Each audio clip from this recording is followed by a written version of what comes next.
ತಂದೆ ತಾಯಿಗಳು ತಮ್ಮ ಜೀವನ ಪೂರ್ತಿ, ಬದುಕು ಪೂರ್ತಿ, ಮನಸ್ಸು ಪೂರ್ತಿ ಮಕ್ಕಳು ಮುಂದೆ ಬರಬೇಕು ಅನ್ನೋ ಒಂದೇ ಕಾರಣಕ್ಕೆ ತಮ್ಮ ಇಡೀ ಜೀವವನ್ನು ತೆಗೆದಿರ್ತಾರೆ, ಕನಸು ಕಂಡಿರ್ತಾರೆ, ಮನಸ್ಸಿನಲ್ಲಿ ಆಸೆಗಳನ್ನು ಇಟ್ಟುಕೊಂಡಿರ್ತಾರೆ. ಅವರ ದುಡಿಯುವ ಶಕ್ತಿ ಮುಗಿದು ಹೋದ ತಕ್ಷಣ ಮಕ್ಕಳು ಅವರನ್ನ ಮನೆಯಿಂದ ಆಚೆ ಕಳಿಸ್ಬಿಟ್ರೆ ಅಥವಾ ಕ್ರೂರವಾದ ವಾತಾವರಣವರುವಂತ ವೃದ್ಧಾಶ್ರಮಗಳಿಗೆ ಸೇರಿಸ್ಬಿಟ್ಟು,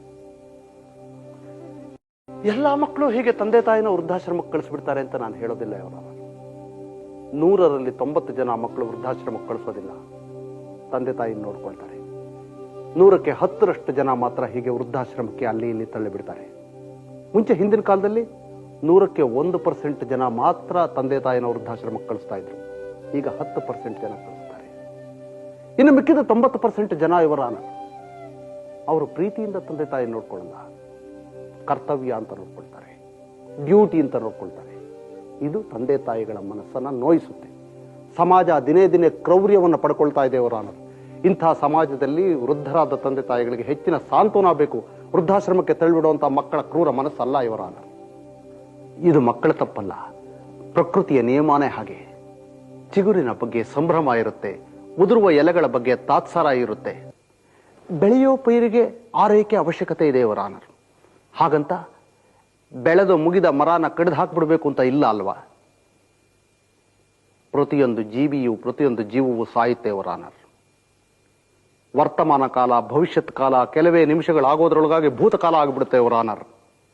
ಇಂದಿದ್ದು ಮುಗಿದು ಹೋಗುತ್ತೆ, ನಾಳೆ ಇದ್ದದ್ದು ಇಂದಾಗುತ್ತೆ, ನೆನ್ನೆ ಆಗುತ್ತೆ.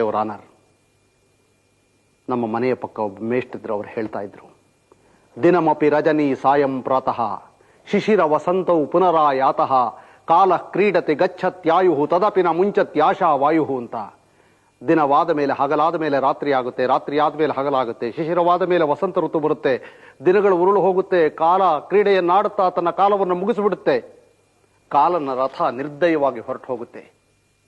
ಆಗ ಒಂದು ಹೊಸ ಮನ್ವಂತರದಲ್ಲಿ ನಾವು ಭರವಸೆ ಇಟ್ಕೋಬೇಕಾಗುತ್ತೆ. ಹೊಸ ಮನ್ವಂತರದ ಬಗ್ಗೆ ನಾವು ಭರವಸೆ ಇಟ್ಕೊಳ್ಳದೇ ಇದ್ರೆ ಇಡೀ ವಾತಾವರಣ ಕ್ರೂರವಾಗಿ ಬಿಡುತ್ತೆ. ಬೆಳೆದು ಮುಗಿದು ಹೋದ ಮರನ ಕಡಿದು ಹಾಕಬಾರದು, ಅದು ತಾನಾಗಿ ಬೀಳೋದಕ್ಕೆ ಕಾಯಬೇಕು.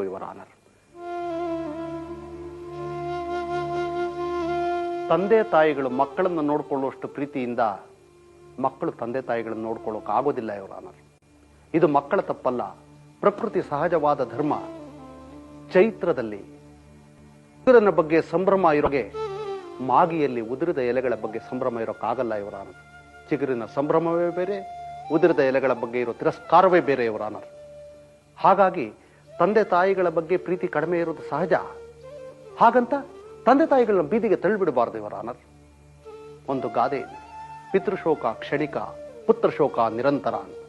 ಜೊತೆಗೆ ಮಾತಾ ಪಿತೃ ಕರ್ತವ್ಯ ಎಲ್ಲಕ್ಕಿಂತ ಶ್ರೇಷ್ಠವಾದ ಕರ್ತವ್ಯ ಅಂತ ಉಪನಿಷತ್ತುಗಳು ಹೇಳುತ್ತೆ. ನಾಣ್ಯದ ಇನ್ನೊಂದು ಮುಖ ಕೂಡ ಇದೆ. ಸೊಸೆ ಬಂದ ಮೇಲೆ ಮಗ ಹೀಗಾದ ಅನ್ನೋ ಮಾತನ್ನು ಕೇಳಿದ್ದೀನಿ. ಆದರೆ ಅದು ಬರೀ ಸೊಸೆಯ ತಪ್ಪಲ್ಲ.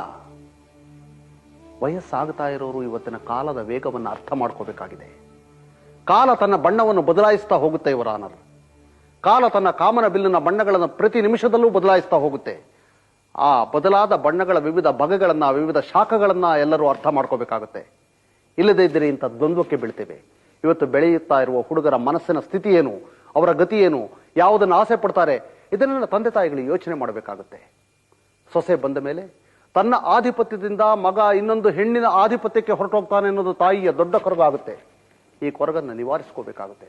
ಫ್ರಾಯ್ಡ್ ಅನ್ನೋ ಸೈಕಾಲಜಿಸ್ಟ್ ಹೇಳ್ತಾನೆ ಇದನ್ನ. ತನ್ನ ಆಧಿಪತ್ಯದ ಆಸೆಯನ್ನು ತಾಯಿ ಬಿಟ್ಟ ದಿವಸ ಮನೆಯಲ್ಲಿ ಜಗಳಗಳು ಇರೋದಿಲ್ಲ ಅಂತ. ಆ ಮಾತನ್ನ ತಂದೆ ತಾಯಿಗಳು, ಸೊಸೆಯರು ಎಲ್ಲ ಅರ್ಥಕೊಂಡ್ರೆ ಆವತ್ತು ಬದುಕು ಅರ್ಥಪೂರ್ಣವಾಗುತ್ತೆ.